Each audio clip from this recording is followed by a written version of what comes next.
Good afternoon and welcome to Down the Ink Hole with Pam.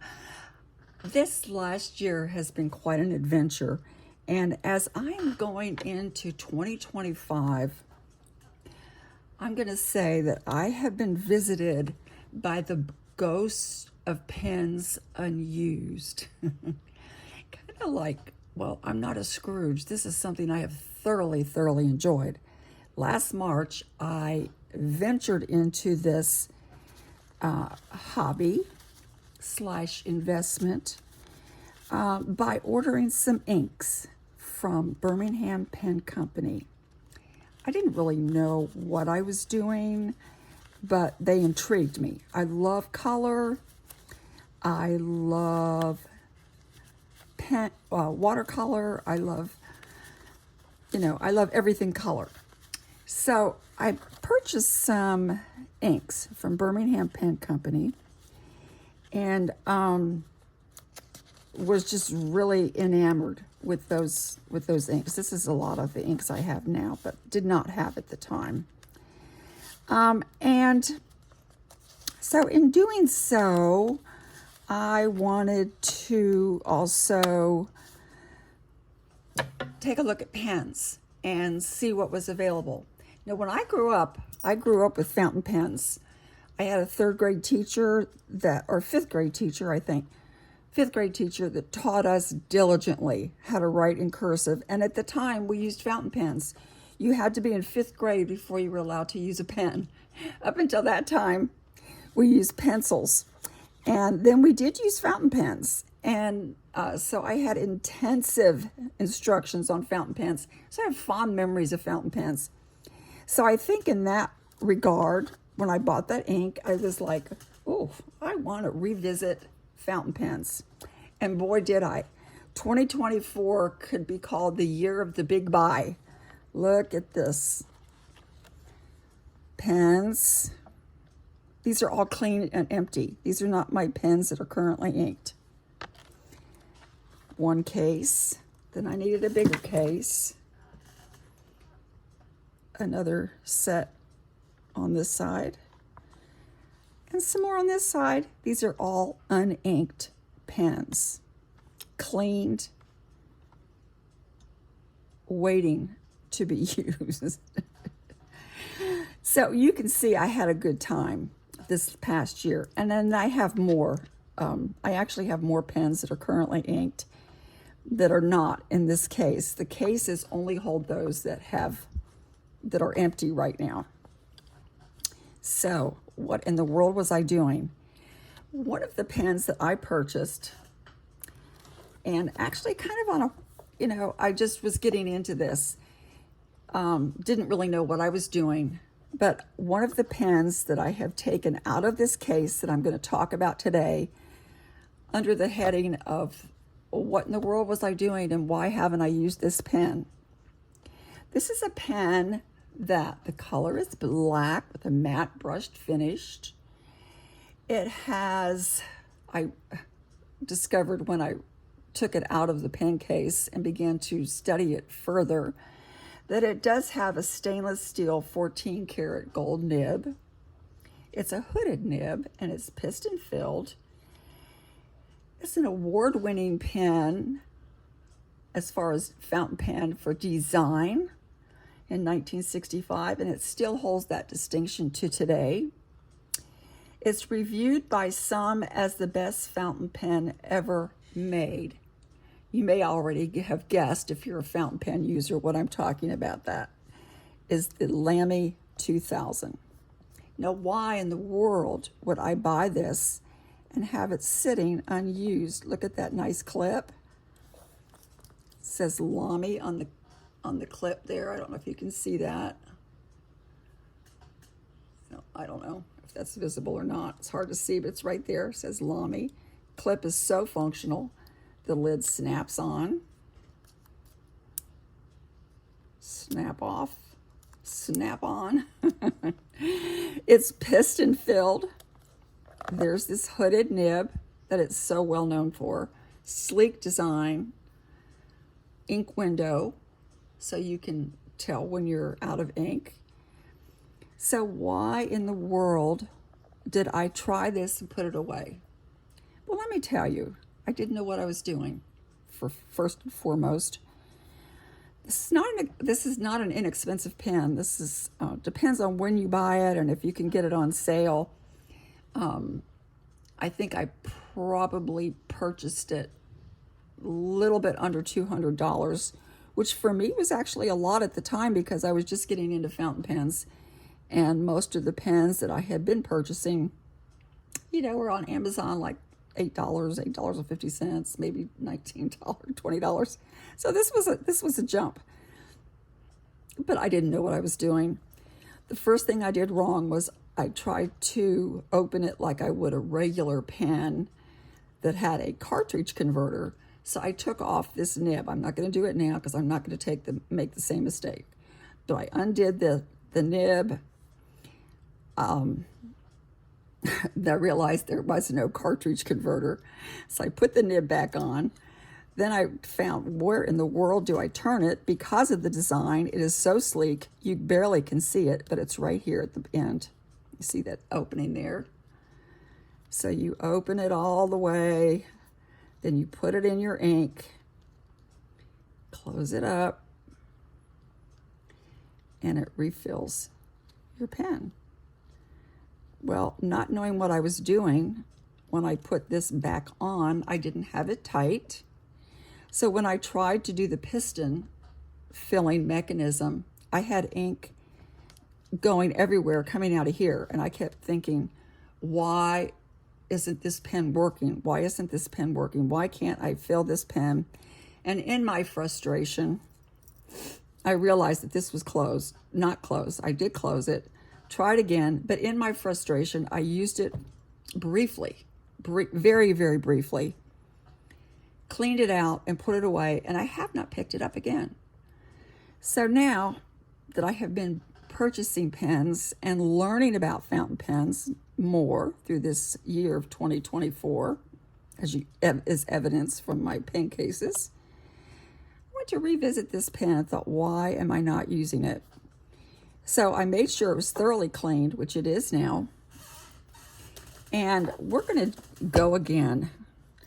And this time, well, a couple days ago, I tried it again, but I put in an ink that was not really a standard ink. It was it was one of my samples, and it had a little something in it. I don't know, but even the ink sample was kind of globby.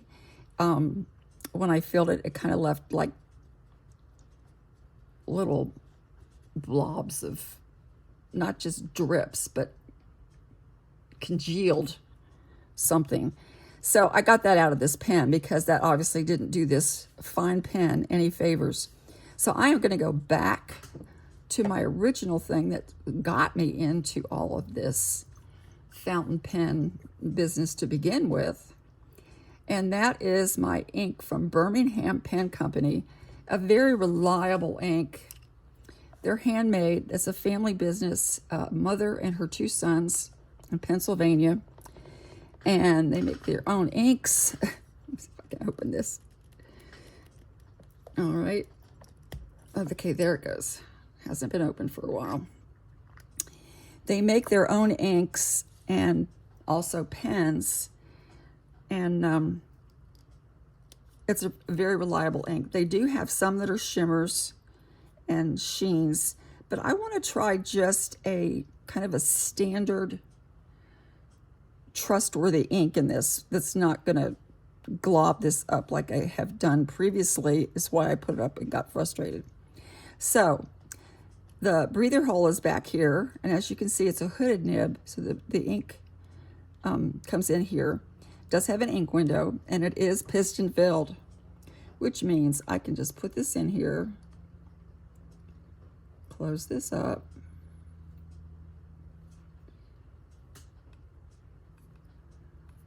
and fill my pen.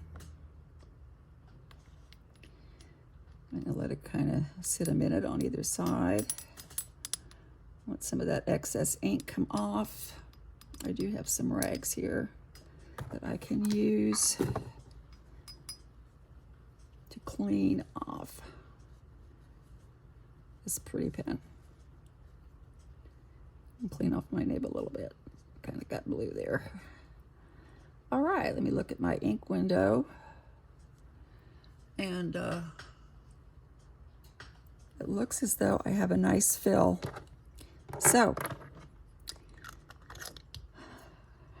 I'm going to revisit this pen today and see how it writes and how I can behave myself going into 2025. This is my one of the books that I use just for playing around with my pens and inks. It's Full, and it is 75 GSM. It's an A5 size. It's made in Japan, and it is supposed. My favorite is Tomo River paper, but this is also supposed to show the ink really well. Okay, let's go. Let's try this pen now that I know what I'm doing. So here we go. We have, oh yeah, look at how nicely that's writing. A Lamy, that was me lifting my hand. 2000. 14 karat. Stainless steel. Gold nib. And I believe this is a medium nib. I did not recheck that, but I think it is, because at the time I was buying a lot of medium nibs. I do have more. I do have some fine nibs now, and I'm learning. And I have a stub nib now, and I have a broad nib, so I have expanded in that regard.